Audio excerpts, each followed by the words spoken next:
హైదరాబాద్ లో జరగబోయే మనీ మంత్ర money manifestation classes కి ఇప్పుడే కాల్ చేసి రిజిస్టర్ అవ్వండి.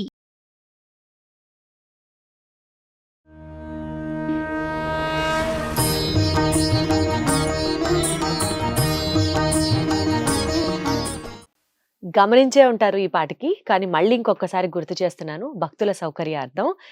ఈ పాసురాల్ని ఈ నెల అంతా, ఈ మాసం అంతా గూడా మనం పాసురాల్ని సేవించుకుంటూ ఉన్నాం కాబట్టి, ముందు రోజు సాయంత్రమే ఈ పాసురంకి సంబంధించిన వీడియో రిలీజ్ చేయడం జరిగింది. మరుసటి రోజు ఉదయం చక్కగా స్నానం చేసిన తర్వాత స్వామి ముందు కూర్చొని మీరు ఈ పాసురాల్ని విన్నా కూడా అంతే ప్రయోజనం ఉంటుంది. కాబట్టి అప్పటికప్పుడు మీరు వెతుక్కుని కంగారు పడకుండా ముందు రోజు సాయంత్రమే ప్రతిరోజు మరుసటి రోజుకి సంబంధించినటువంటి ఒక పాసురాన్ని విడుదల చేయడం జరుగుతుంది. అండ్ మరి ఇవాళ 5వ పాసురానికి చేరుకున్నాము. 5వ పాసురానికి సంబంధించిన విశిష్టత అడిగి తెలుసుకుందాం. వైష్ణవ సాంప్రదాయ ప్రచారకురాలు పద్మజ రామానుజదాస్ గారు ఉన్నారు. అమ్మ నమస్కారం. నమస్తే అండి. ఈ మొదటి 5 పాసురాలు కూడా ఈ తిరుప్పావై వ్రతానికి పూర్వరంగంగా చెప్తారు. ఈ 5 పాసురాలలో భగవంతుడు వేంచేసి ఉండేటువంటి 5 స్థానాలను కీర్తిచ్చింది గోదమ్మ అని చెప్తారు పెద్దలు. పర, వ్యూహ, విభవ, అంతర్యామి, అర్చావతారాలు. ఆ స్వామి పరము అంటే వైకుంఠంలో ఉంటాడు. మొదటి పాసురంలో శ్రీమన్నారాయణుడే మనకు అనుగ్రహిస్తాడు ఫలితాన్ని అని చెప్పింది. ఆ నారాయణుడు ఎక్కడుంటాడు? వైకుంఠ నారాయణుడిగా పరమపదంలో ఉంటాడు. ఆయన కీర్తించింది. 2వ పాసురంలో క్షీరాద్రినాథ అంటూ కీర్తించింది. అంటే పాలకడిలో ఉన్నటువంటి ఆ స్వామిని గురించి కీర్తించింది. 3వ పాసురంలో వామనుడుగా వచ్చి త్రివిక్రముడుగా పెరిగిన ఆ స్వామిని కొలుద్దాము, ఆయన పాటను, ఆయన నామాన్ని పాడుదామనంది. అంటే అవతారాల వైభవాన్ని కీర్తించింది. 4వ పాసురం ఆழிమഴే కన్నా అనటం ద్వారా ఆ స్వామి వర్షదేవుడికి అంతర్యామిగా ఉండి కురిపించేది ఆ కృష్ణుడే అనటం ద్వారా అంతర్యామి వైభవాన్ని తెలిపినట్లయింది. ఇక ఈనాటి 5వ పాసురంలో అర్చామూర్తి వైభవాన్ని మనకు తెలియజేస్తుంది గోదమ్మ. శ్రీకృష్ణ పరమాత్మగా స్వామి అవతరించి మధురలోనూ వేంచేసి ఉన్నాడు. నాయకుడుగా, మధురకు రాజుగా వేంచేసి ఉన్నాడు.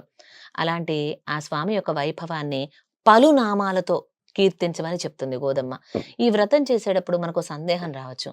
ఏమండి, మీరు చెప్పిందంతా బానే ఉంది, కృష్ణయ్యని తలుచుకోమన్నారు, వ్రతం అంతా చేయమన్నారు, నెల రోజులు పాటలు పాడమన్నారు, అర్థాన్ని తెలుసుకోమన్నారు, ఆ స్వామి మనల్ని అనుగ్రహిస్తాడన్నారు.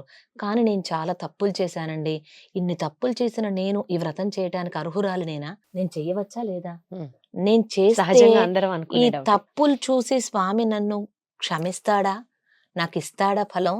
ఈ తప్పులు ఆయన అనుగ్రహానికి అడ్డం రావా అంటూ ఎవరికి వాళ్ళకి ఒక రకమైనటువంటి భయం కూడా ఉండొచ్చు. అలా భక్తుల్లో ఉండేటువంటి భయాన్ని తొలగిస్తూ మీ పాపాలు మీకేమి అడ్డు రావు. అడ్డు రాకుండా ఉండాలంటే ఆ స్వామి నామాన్ని చెప్పండి. ఆటోమేటిక్గా మీ పాపాలన్నీ పోతాయి. భగవంతుణ్ణి చేరుకోవడానికి అడ్డుగా ఉండేవి మన పాపాలే. అవును. ఈ రోజు మనం మళ్ళీ ఈ లోకంలోకి వచ్చి పడ్డాము అంటే అది దానికి కారణం ఏనాడో మనం చేసుకున్నటువంటి కర్మ. కర్మ పుణ్యమే కావచ్చు, పాపమే కావచ్చు, భగవంతుడి నుంచి మనల్ని వేరు చేసి ఈ లోకంలో పుట్టేలా చేసింది కాబట్టి అది పుణ్యమైనా పాపమైనా పాపం కింద లెక్కే. పేరు మార్చుకున్న పాపం పుణ్యం అంటే. కాబట్టి భగవంతుణ్ణి విడివడి ఈ లోకంలో ఉన్నందుకు ఆ కారణమైనటువంటి పాపాలు మనల్ని ఏం చెయ్యవు అంటూ చెప్తుంది గోదమ్మ. సాధారణంగా ఏమిటంటారంటే, నాభుక్తం క్షీయతే కర్మ కల్పకోటి శతైరపి అవశ్యం అనుభోక్తవ్యం కృతం కర్మ శుభాశుభం అంటారు. అంటే మనం చేసిన పని మంచిదైనా చెడ్డదైనా దానివల్ల వచ్చేటువంటి ఫలితం అనుభవించాల్సిందే. ఎన్నాళ్ళు? ఒక జన్మకు కాదు, ఒక యుగానికి కాదు, ఒక కల్పానికి కాదు, కోటి కల్పాల తరుబడి మనం అనుభవించినా కూడా తీరనటువంటి పాప రాశి ఉంటుంది. అటువంటి రాశి అంతా కూడా మాయమైపోయే అద్భుతమైన ఉపాయం చెప్పింది గోదమ్మ ఈ పాసరంలో. సో ఇక మన పాపాలు మనకు అడ్డుపడతాయి అనేటువంటి భయం అక్కర్లేదు. అది ఏమిటి మరి? పాసురాన్ని అనుసంధించి తెలుసుకుందామా? 5వ పాసురం ముందుగా అనుసంధానం చేద్దాం. மாயனை மன்னுவட மதுரை மைந்தனை தூய பெருநீர் யமுனை துறைவனை ஆயர் குலத்தினில் தோன்றும் மணி விளக்கை தாயை குடல் விளக்கம் செய்த தாமோதரனை தூயோமாய் வந்து நாம் தூமலர் தூவித் தொழுது வாயினால் பாடி மனத்தினால் சிந்திக்கா போய பிழையும் பகுதருவான் என்றனவும் தீனில் தூசாகும் செப்பேலோர் எம்பாவாய் ఆండాళ్ తిరువడిగళే శరణం. ఇది 5వ పాసురం. ఈ పాసురం ప్రారంభమే మాయనై అంటూ చెప్తుంది. ఎన్నో మాయ చేష్టములు చేస్తాడు ఆ స్వామి. అఘటిత ఘటన సామర్థ్యం చేస్తూ ఉంటాడు. ఆయన తలుచుకుంటే మన పాపాలు ఒక లెక్క పోగొట్టాలంటే. కాబట్టి మీరేం భయపడకండి. ఆయన మాయావి అంటూ ముందే మాయావి అంటూ కీర్తించింది ఆ స్వామిని. తర్వాత ఆయన మధురలో అవతరించాడు కదా! ఎలా అవతరించాడు? పుట్టగానే చతుర్భుజాలతో శంఖచక్రాలతో అవతరించాడు. దేవకి వసుదేవులకి. వాళ్ళు భయపడిపోయి చతుర్భుజాలతో ఉంటే ఆ కంసుని సంహరించేది నీవే అని ఆయనకు అర్థమైపోతుంది. దాచేసుకో, ఉపసంహర అనగానే దాచేసుకున్నావు. అంతటి మాయావి. పుట్టగానే తల్లిదండ్రుల మాట విన్నావు, మధురలో అవతరించావు, రేపల్లె మొత్తానికి ప్రకాశవంతంగా మారావు. కృష్ణుడు అవతరించక ముందు బృందావనం అంతా పల్లేరుకాయ దిబ్బలా ఉండేది. వనం అంటే అడవి, బృందావనం అంటే పల్లేరుకాయల దిబ్బ. అంటే ముళ్ళు ముళ్ళుగా ఉంటాయి చూసారా కాయలు, దాంతో నిండిపోయి ఉండేది. కృష్ణయ్య అవతరించాక నందన వనంలా మారిపోయింది. ఆ నందుని ఇంట ఏనాడైతే కృష్ణయ్య చేరాడో ఆనాటి నుంచి రేపల్లె మొత్తానికి ప్రకాశవంతమైన మణిదీపం అయిపోయాడు ఆ స్వామి. అలాగే ఎంత సౌరభ్యంగా ఉన్నాడు. ఒక యశోదమ్మ గొల్లె తల, అంతే కదండి, గోపకురాలు కదా ఆమె. ఆ గొల్లె తల తల్లి ప్రేమకు కట్టుబడి కొట్టబడేంత సౌలభ్యంగా దామోదర నామ వృత్తాంతం మనం ఒకసారి పూర్తిగా చెప్పుకున్నాం విపులంగా. ఆ ఎపిసోడ్ లింక్ మీకు అవకాశం ఉంటే ఈ లింక్ డిస్క్రిప్షన్ లో ఇవ్వండి, లేదా కామెంట్ బాక్స్ లో పిన్ చేయండి. ఎందుకంటే దామోదర అనే నామమే ఈ రోజు మనకి ఇచ్చింది గోదమ్మ. ఆ నామ వృత్తాంతం ఒక్కసారి మనసులో మెదలాలి. ఎంత విన్నా ఒక్కోసారి ఇటు నుంచి ఇలా వెళ్ళిపోయే ప్రమాదం ఉంటుంది. ఇక్కడ ఉంచుకోవాలి. అందుకోసం మరొక్కసారి ఆలకిస్తే తీపి పదార్థం ఎంత తిన్నా చేదా అనిపించదు. కాబట్టి ఆ దామోదర నామ వృత్తాంతం మరొకసారి ఆలకించిన వారు అవుతారు. అలాగే ఆ దామోదర లీలలో ఏం తెలుసుకున్నాం మనం? నిరంతర నామ స్మరణతో స్వామి కట్టుబడతాడు. ఆ చిన్న చిన్న తాడు మొక్కలు ఏవైతే ఉన్నాయో అన్నిటినీ కలిపి కట్టింది ఆ యశోదమ్మ. ఎంత సౌలభ్యం! ఒక తల్లి ప్రేమకి, ఒక గొల్లె తలకి కట్టుబడి కొట్టబడ్డాడే అంత గొప్పవాడే స్వామి అంటూ ఆ స్వామిని గురించి కీర్తించండర్రా. ఎలాగో తెలుసునా? వాయినాల్ పాడి మనతినాల్సిందిక్క అంటూ మనసా వాచ కర్మణ స్వామి నామాన్ని చెప్పమంది. నోరారా స్వామి నామాన్ని చెప్పండి. దామోదర చక్కగా, దాంట్లో ఏమైనా ఒత్తులు ఉన్నాయా, పొలులు ఉన్నాయా? చాలా సుకరంగా ఉంది నామం. దామోదర ఆ నామం చెప్పండి. మీకు ఇష్టమైన నామం చెప్పండి. అమ్మ కూడా అనేక నామాలు చెప్పింది. మాయనే, మన్ను వడమధురై మైందనే, ఆ యమునై తురైవనే, యమునా తీర విహారి అని కృష్ణయ్యకే ఒక గుర్తింపు కూడా తెలుసా? ఎప్పుడు చూడు యమునా నది ఒడ్డున గోప బాలులతో ఆడుతూ ఉంటాడు. రాత్రిపూట గోపికలతో చక్కగా రాసక్రీడలాడుతూ ఉంటాడు. ఎప్పుడు కేర్ ఆఫ్ అడ్రస్ ఏదంటే యమునే. యమున ఎంత గొప్పదంటే వేరే ఏ నదికి దక్కనటువంటి ఒక భాగ్యం యమునకు దక్కింది. యమున తీరాన స్వామి ఆడుకున్నాడు. అంత మాత్రమే కాదు, యమునా నది నీటిని అలా నోటిలోకి తీసుకుని పుక్కిలించి మనలా ఊశాడు. అంటే స్వామి తిరు అధరాలను తాకి ఆ తిరుమేని లోపలికి వెళ్ళి మళ్ళీ బయటకు వచ్చిన భాగ్యం యమునకు దక్కింది. అంత గొప్ప భాగ్యం యమున.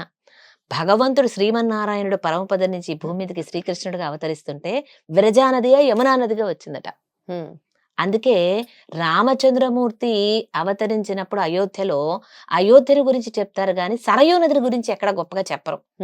యమునా నదిని గురించి మాత్రం చాలా గట్టిగా చెప్తారు. ఎందుకంటే ఆయన రాముడు రాజుగా ఆటలాడటం అన్ని చేయలేదు. డాంబికంగా దర్పంగా ఉన్నాడు స్వామి.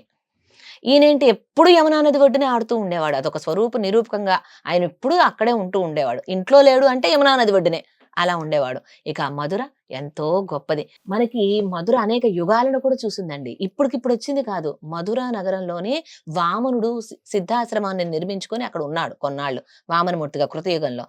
త్రేతాయుగంలో వచ్చేటప్పటికి శత్రుఘ్న ఆళ్వాన్ లవణాసురుని సంహరించిన తర్వాత ఈ మధురని రాజధానిగా చేసుకొని ఏలాడు కొన్నాళ్ళు. కృష్ణ పరమాత్మ అవతరించింది మధురలోనే.